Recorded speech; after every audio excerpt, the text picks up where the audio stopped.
Session tracking can be really useful to measure progress and amplify how well someone is doing. So Kelsey, you've been meeting for 10 sessions now, and you've been working really, really hard at the ideas that we've been talking about. And I just thought you might like to see this graph of how your scores on the checklist that we do each week have been going. Yeah. So you can see that they've kind of gone up and down a little bit, but in general they're really going up. They're really going in the direction that you said you wanted things to change in. And I think that really reflects how hard you've been working. So well done. Does that fit with how you feel things are going? Or? Yeah. I've been sleeping way better recently. Fantastic. And I haven't felt like I've had to hurt myself in weeks. So yeah, I'm getting to do more of the stuff that I remember doing before. I get into music again. Brilliant. So you're getting into music again? Yeah. And then you said about the singing. Yeah. Yeah. That's great. So the self-harm's got a bit less. It sounds like your mood is picking up a bit, and like you're doing more of the things that you used to enjoy. You remember enjoying doing.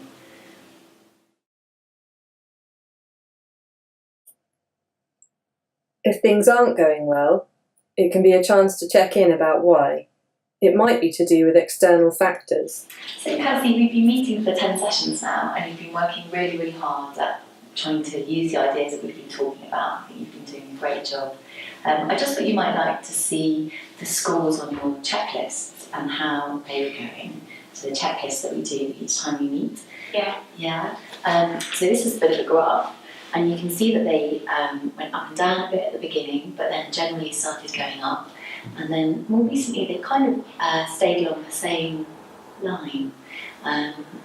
So I just wondered whether you thought there was anything that was getting in the way of things continuing to move in the direction you'd said you wanted them to move in. And it could be something to do with us, with how things are going here. No, it's more like we've got our exams on at the moment, and my teachers are just completely on at me, and I can't keep up with it at all. So you've got your exams on at the moment, and the teachers are really on at you. Well, yeah, because I've been missing a lot of school, and I've completely missed out, and I don't think I can catch up on it again. Okay, so let's spend a bit of time thinking about that. That sounds really important. So could you tell me a bit more about that? Well, because I've been missing the lessons and stuff, I've now just got all this work that I've missed, and they keep trying to get me extra sessions and extra work and extra homework, but it just doesn't make any sense to me, and they expect me to get it, but I can't, not that quickly. Okay.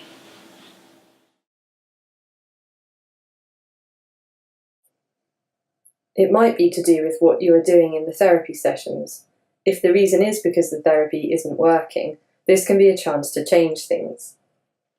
So Kelsey, you've been meeting for about 10 sessions now, and you've been working really, really hard at putting some of the ideas that we've talked about into practice and coming each week as well. So you've been doing great.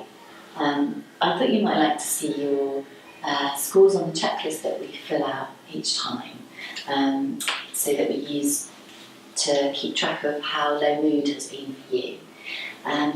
So you can see from these scores that things kind of went up and down a bit at the beginning, but generally things were moving in the direction you wanted, so your low mood was getting less. And then for a little while now it stayed around the same mark.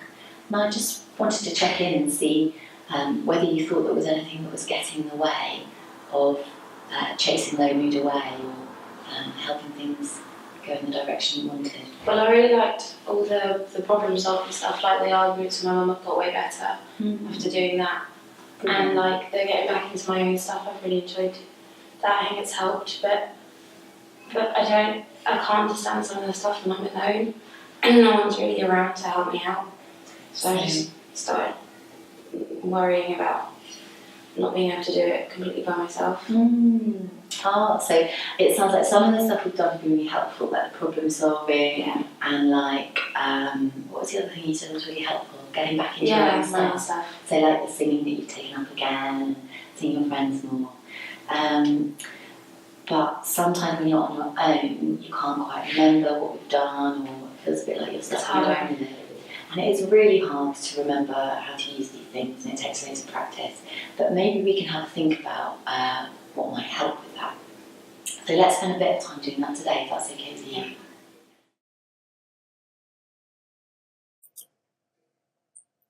It can also be a chance to explore whether there are other reasons behind schools not improving.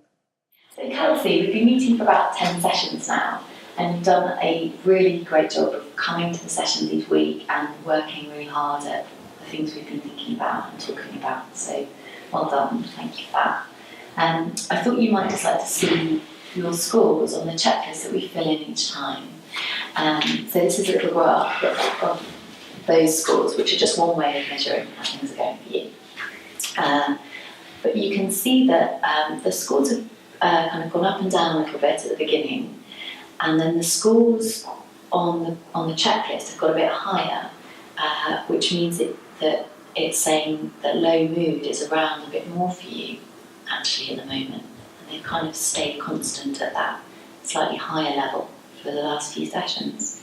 So I just wanted to check in with you about whether it feels to you like the low mood has got worse, or whether there's anything around which might have brought that about, or anything you've been doing. I don't actually think I've gotten any worse. I just think in this bit at the beginning, I wasn't being completely honest with how I was feeling, and recently I've just been putting it more as it is. Great, so that's really good actually that we know how you're feeling, and that explains the change in schools as well. I wonder if you've got some ideas of what might help the schools to change in the other direction, not because you're covering up how you're feeling, but because of things that might help your low mood to be chased away or get a bit less. Well, I like it when you talk to my mum, because then she's got a better idea of what's going on in our sessions. That's really useful. And she's a bit easier with me at home. Brilliant, I'm glad to hear that's been helpful. So there are many different ways that outcomes can be used and talked about. There isn't one right way to use them, and sometimes it won't be possible or it will be messy, but in the long run they can help us understand young people better. They can also help us check out whether what we are offering is working. What experiences have you had of giving outcome measures to the complex cases that you see?